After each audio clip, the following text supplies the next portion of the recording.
अगर ये 7 संकेत अचानक आपके जीवन में दिखने लगे तो समझ जाइए मृत्यु आपको देख चुकी है। अब उससे बचने का कोई मार्ग नहीं है। समस्या ये नहीं कि मृत्यु आती है, समस्या ये है कि हम उसके संकेत पहचान नहीं पाते। ये कहानी डराने के लिए नहीं है, ये चेतावनी है।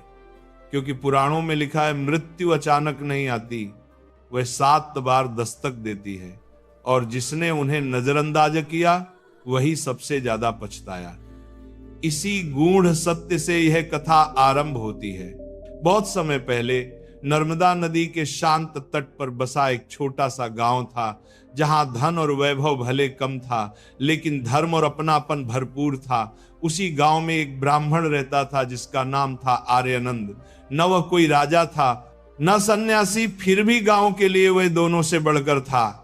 क्योंकि जहां कोई रोगी होता वहां वही औषधि लेकर पहुंचता, जहां कोई भूखा होता वहां उसका द्वार खुला मिलता, और जहां कलह होती वहां उसका शांत स्वर आग को भी ठंडा कर देता। लोग कहते थे ईश्वर ने इस गांव को मनुष्य के रूप में अपना प्रतिनिधि भेजा है।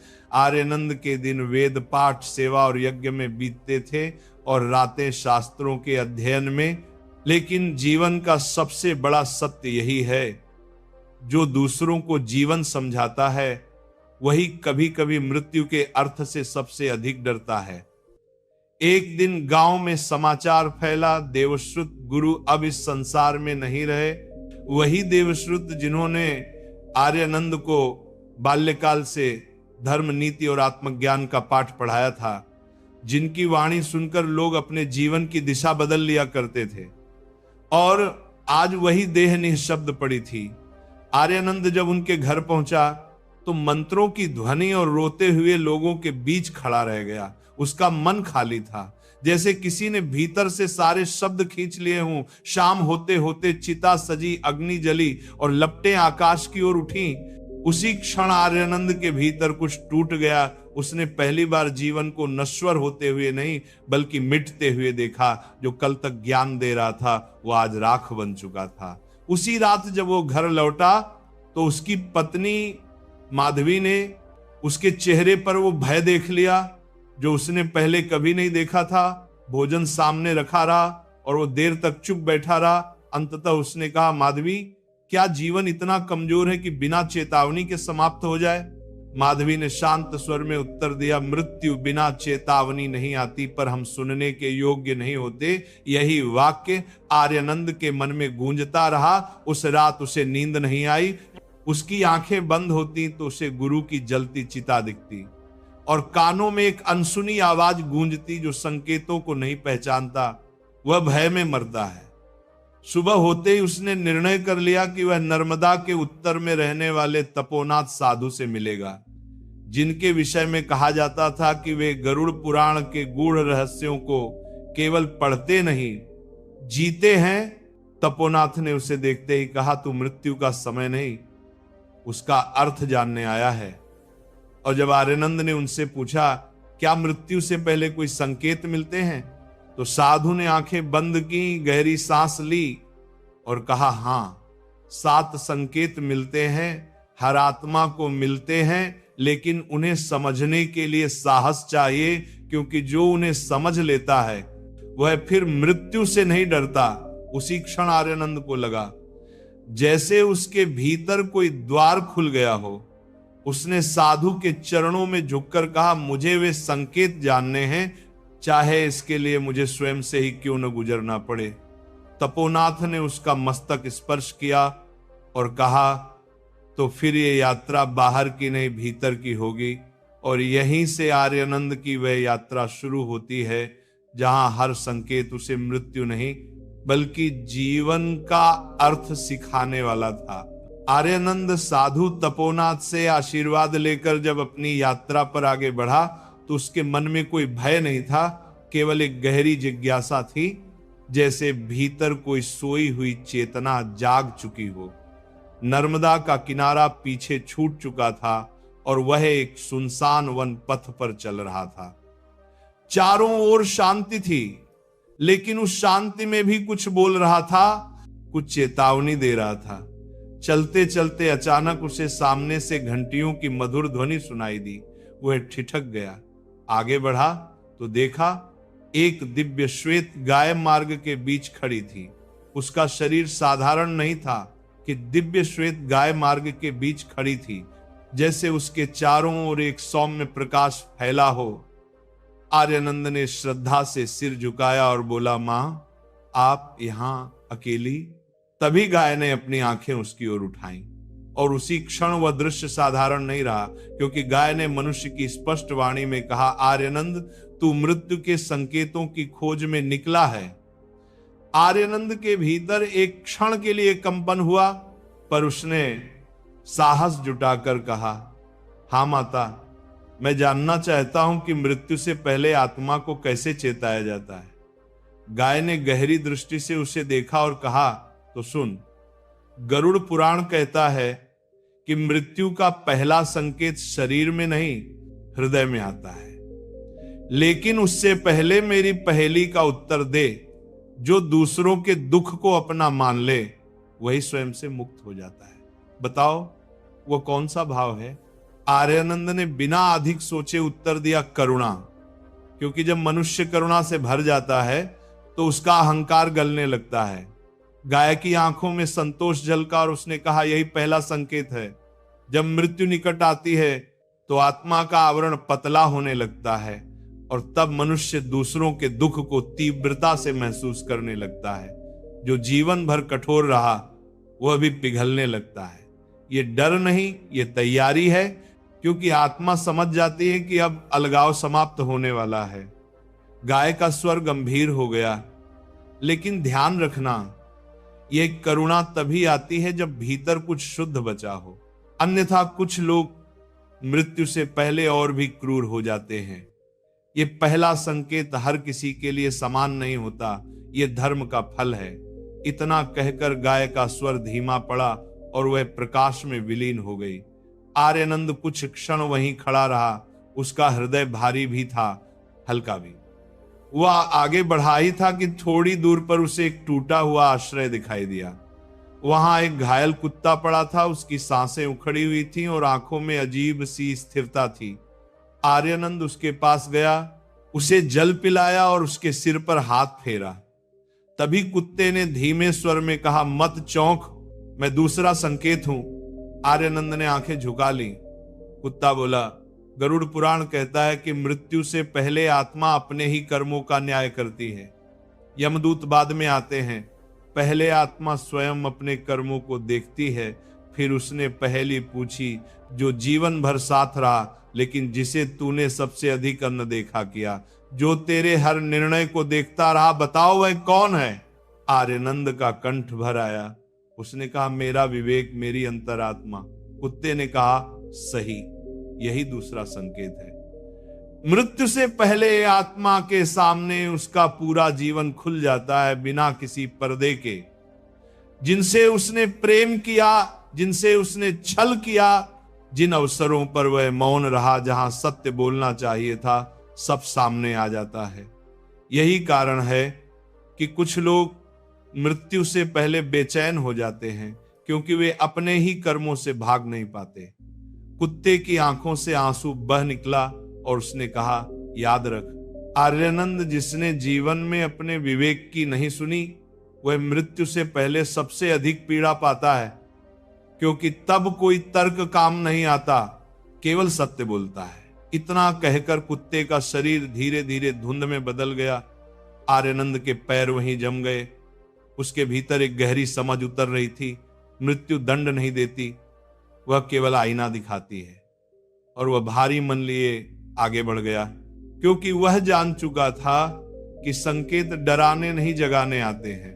कुत्ते के विलीन होते ही आर्यानंद कुछ देर तक वहीं खड़ा रहा। उसके मन में कोई भय नहीं था, बल्कि एक अजीब सी स्पष्टता उतर आई थी, जैसे किसी ने भीतर जमा धूल साफ कर दी हो। वह फिर आगे बढ़ा और अब मार्ग बदल चुका था। वन घना होता जा रहा था और हवा में नमी के साथ एक बोझिलपन था। चलते चलते उसे लगा जैसे उसकी अपनी श्वास ही उसके कदमों से तालमेल नहीं बिठा पा रही हो, कभी तेज, कभी रुक सी जाती। उसी क्षण उसे साधु तपोनाथ की बात याद आई कि मृत्यु के संकेत पहले भीतर प्रकट होते हैं, बाहर बाद में। थोड़ी दूर आगे उसे एक विशाल पीपल वृक्ष दिखाई दिया, जिसकी जड़ें धरती से बाहर निकली हुई थीं, मानो पृथ्वी की शिराएं हों। उसकी पत्तियां स्थिर होते हुए भी किसी अदृश्य लय में हिल रही थीं। आर्यानंद उसके समीप पहुंचा और बिना कहे ही उसके चरणों में बैठ गया। तभी एक गूंजती हुई गंभीर आवाज उठी, आर्यानंद, तू तीसरे संकेत के द्वार पर खड़ा है। मत डर, क्योंकि यह संकेत शरीर से अधिक आत्मा से जुड़ा है। आर्यानंद ने सिर झुकाया और कहा, यदि यह मृत्यु से जुड़ा है तो भी मैं उसे जानना चाहता हूं। तब वृक्ष बोला, गरुड़ पुराण कहता है कि जब आत्मा शरीर से अलग होने की तैयारी करती है तो श्वास की डोर ढीली पड़ने लगती है, ध्यान भटकने लगता है और मनुष्य अपने ही शरीर को जैसे बाहर से देखने लगता है। ये बीमारी नहीं, यह लगाव का प्रारंभ है। फिर उसने पूछा, बताओ वो क्या है जो दिखाई नहीं देता लेकिन जिसके बिना जीवन एक क्षण भी नहीं टिक सकता? आर्यानंद ने धीमे स्वर में कहा, प्राण, श्वास। पीपल की पत्तियां एक साथ सरसराई और वृक्ष बोला, सही, यही तीसरा संकेत है। जब श्वास अपना स्वाभाविक संतुलन खोने लगे और मन भीतर से अलग महसूस करने लगे, तब समझ लेना कि आत्मा अब शरीर से दूरी बना रही है। इसीलिए गरुड़ पुराण में कहा गया है कि मृत्यु से पहले व्यक्ति को अपने ही अस्तित्व से एक अजीब दूरी महसूस होती है। वृक्ष की आवाज शांत हो गई और उसने कहा, जो अपनी श्वास को समझ ले वह मृत्यु को पहचान लेता है, डरता नहीं। आर्यानंद के भीतर कुछ हल्का हुआ और वह आगे बढ़ गया। जैसे ही वह गहरे अंधकार की ओर बढ़ा, रात उतर आई और चंद्रमा की रोशनी भी कमजोर पड़ने लगी। तभी एक खंडहर के ऊपर उसे एक उल्लू बैठा दिखाई दिया। उसकी आंखें स्थिर थीं, लेकिन उनमें भय नहीं बल्कि गहरी दृष्टि थी। उल्लू ने कहा, तू अब चौथे संकेत के पास है। यह संकेत बाहरी आंखों से नहीं दिखता। फिर उसने पूछा, वह क्या है जो अंधकार में ही सबसे अधिक स्पष्ट होता है, जो भय को नहीं सत्य को दिखाता है? आर्यानंद कुछ क्षण मौन रहा, फिर बोला, ज्ञान जो भीतर जलता है। उल्लू ने सिर हिलाया और बोला, यही चौथा संकेत है। गरुड़ पुराण में कहा गया है कि मृत्यु से पहले आत्मा के सामने जीवन का सत्य उजागर होने लगता है। भ्रम टूटते हैं, झूठ के सहारे गिरने लगते हैं और मनुष्य पहली बार बिना छल के स्वयं को देख पाता है। यही कारण है कि कुछ लोग मृत्यु से पहले शांत हो जाते हैं और कुछ अत्यंत भयभीत, क्योंकि प्रकाश सभी को समान रूप से सुख नहीं देता। उल्लू ने अपने पंख फैलाए और कहा, याद रख आर्यानंद, मृत्यु अंधकार नहीं, अज्ञान का अंत है और जब भीतर का प्रकाश जागता है तभी आत्मा आगे की यात्रा के लिए तैयार होती है। इतना कहकर वह अंधेरे में विलीन हो गया और आर्यानंद जान चुका था कि संकेत अब गहरे हो चुके हैं। वे शरीर से नहीं, चेतना से बात कर रहे थे।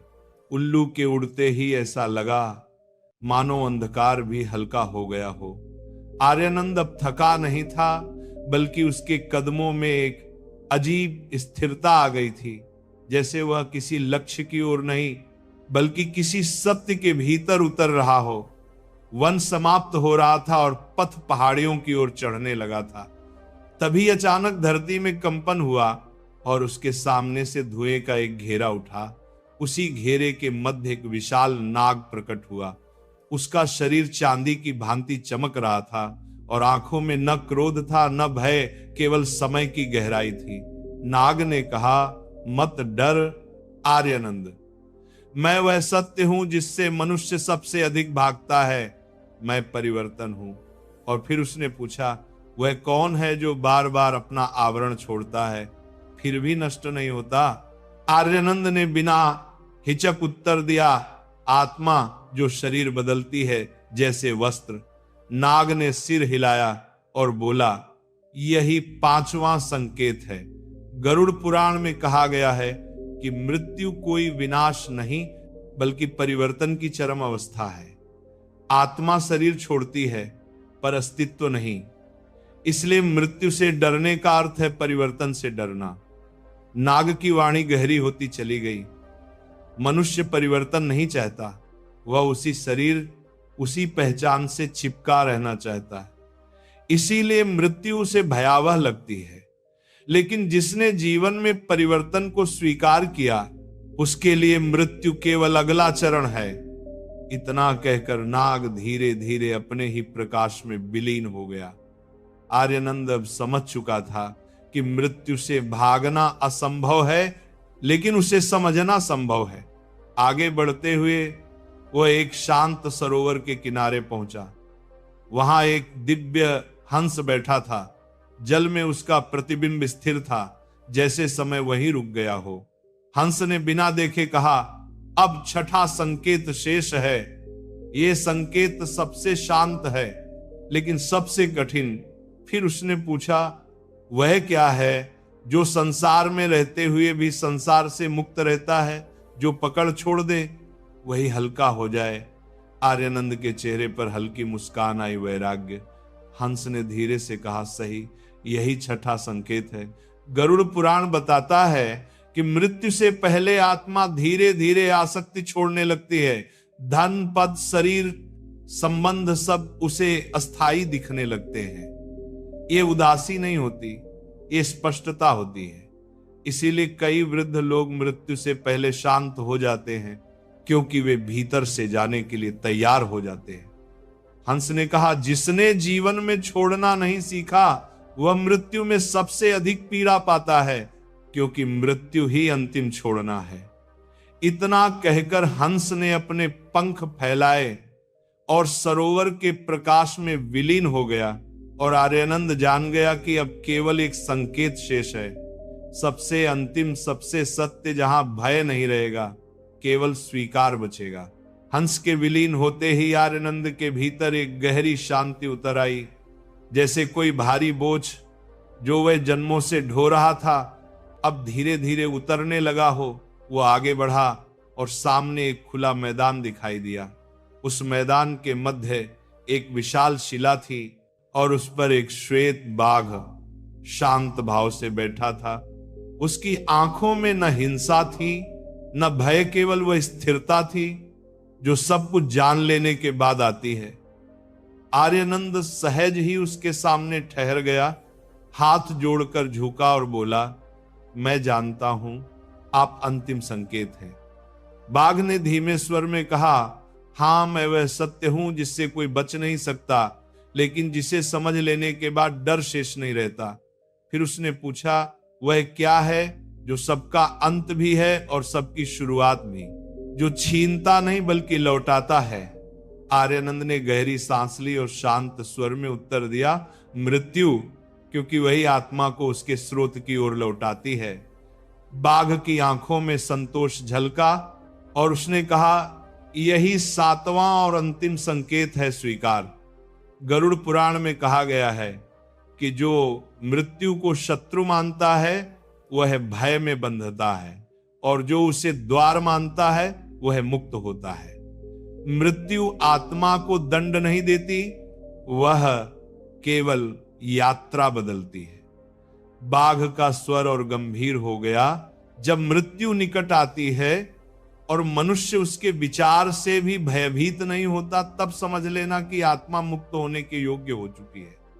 इतना कहकर बाघ प्रकाश में विलीन हो गया और मैदान खाली हो गया। आर्यानंद अब उसी मार्ग से लौट आया जहां साधु तपोनाथ ध्यान में बैठे थे। उसने उनके चरणों में झुककर कहा, गुरुदेव, मुझे सातों संकेत मिल गए। तपोनाथ ने आंखें खोली और बोले, तो अब बता, संकेत जानने के बाद मनुष्य को क्या करना चाहिए? आर्यानंद ने पहली बार बिना हिचक उत्तर दिया, संकेतों की प्रतीक्षा नहीं करनी चाहिए, बल्कि जीवन को ऐसा जीना चाहिए कि संकेतों का भय न रहे। करुणा रखनी चाहिए ताकि हृदय बोझिल न हो। कर्म शुद्ध रखने चाहिए ताकि आत्मा स्वयं से न भागे।